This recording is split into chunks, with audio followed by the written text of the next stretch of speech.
వరంగల్ దేశాయిపేటలోని Calvary Baptist Church pastor Reverend Abraham సంఘ president, secretary, treasurer, vice president, joint secretary committee ఆధ్వర్యంలో ఘనంగా పునరుద్ధాన వేడుకలు జరిగాయి. పునరుద్ధాన పండుగ వేడుకకు ముఖ్య అతిథులుగా పాస్టర్ పాల్ మధ్య, love of Christian ministries Hyderabad నుండి హాజరై మాట్లాడారు. యేసుక్రీస్తు మానవులు ఇచ్చే శాంతిని నేను ఇవ్వట్లేదని, నా శాంతిని నేను మీకు అనుగ్రహించినానని, శాంతిలో కలిమిలోనైనా, లేవిలోనైనా, ఐశ్వర్యములోనైనా మీరు దేవుణ్ణి కలిగి ఉండడం పునరుద్ధానమని తెలిపారు. యేసుక్రీస్తు చనిపోయి మళ్ళీ తిరిగి లేచి నేను నా తండ్రి చెంతకు వెళుచున్నాను, అక్కడ మీరును ఉండు స్థలము స్థిరపరచ వెళుతున్నాను, లేని ఎడల మీకు చెప్పెదను, మళ్ళీ వచ్చి మిమ్మలను తీసుకొని వెళుదును. ఆ స్థలమునకు నేనే మార్గమును, సత్యమును, జీవమునై ఉన్నాను. కాబట్టి మీరు వెళ్ళి సమస్త జనులకు శిష్యులుగా చేయండి. తండ్రి యొక్కయును, కుమారుని యొక్కయును, పరిశుద్ధాత్మ యొక్కయును నా నామంలో మీరు ధైర్యము కలిగి జీవించుడి అని అభయం ఇచ్చాడు అని చెప్పారు.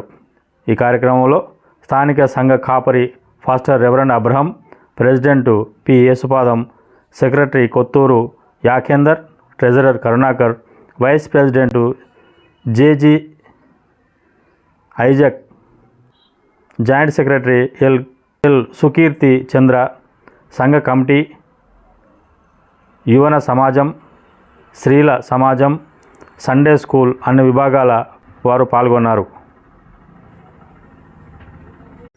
ఈ ఛానల్ను సబ్స్క్రైబ్ చేయండి, లైక్ చేయండి.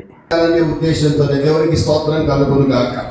ప్రియమైన దేవుని బిడ్డలారా, పునరుద్ధరణైన యేసుక్రీస్తు యొక్క ప్రాముఖ్యమైన ఉద్దేశం మనకు నెమ్మది కలిగించాలనేది ఆయన ఆలోచన.